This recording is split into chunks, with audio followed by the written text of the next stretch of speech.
legends, I hope you're all awesome. On today's video, we are going to do a quick side-by-side between the Marshall JVM 410H and the Joe Satriani version of the same amp. There are some pretty marked differences in some of the modes on the amps, and there's some differences that you'll hear in the overall voicings. I've mostly just set the amps exactly the same. Everything else except the heads is the same in the signal chain. I'll let you hear it, have a listen, have a decide for yourself what you prefer the sound of, listen out for some fundamental differences in the way they're voiced, and then we'll talk about it in just a minute.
Now, as you heard there, with the knobs pretty much set the same, the standard JVM 410H on the OD1 and OD2 modes is a whole lot more aggressive. There's a lot more gain. There's a lot more kind of high end and low end in there. It sounds like the Satriani version has been voiced to overall just be a little smoother, a little sweeter sounding. On rhythm guitar, you can hear in there that that kind of translates as just slightly less gain. We will hear a comparison between them right at the end on lead guitar, because I think it kind of makes sense that the Satch version is kind of voiced as a beautiful vocal mid-range amp, whereas the standard JVM is just a chug beast. There's so much gain on tap. It's so aggressive.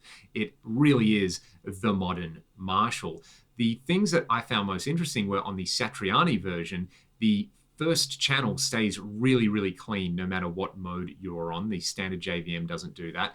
And then on the Satriani version, probably the main difference that I really like in favor of that amp is channel 2 to me sounds a lot more like a classic Marshall crunch sound. The standard JVM, it's more like a slightly dirty version of channel 1 on the Sach version.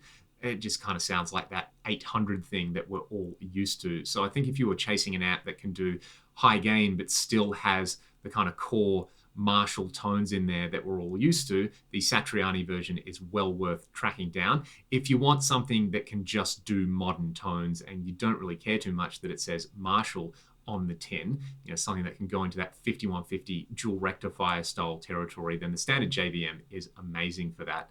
Now, like I said, because the Satriani version, to me, those lead channels really are voiced as lead channels, I'm going to play a solo, and again, I've reamped the solo twice with the same signal chain. Have a listen out, see if you can tell which one is the Sach version and which one is the standard version. And most of all, just let me know which one you prefer out of this comparison. I'm very curious to hear the nuances that people pick up and what people's different tastes are going to lead them to prefer. If you enjoyed the video, leave a comment, hit the like button, hit the subscribe button. You can support my channel directly. There are some links in the video description. And have a great day. I'll see you next time.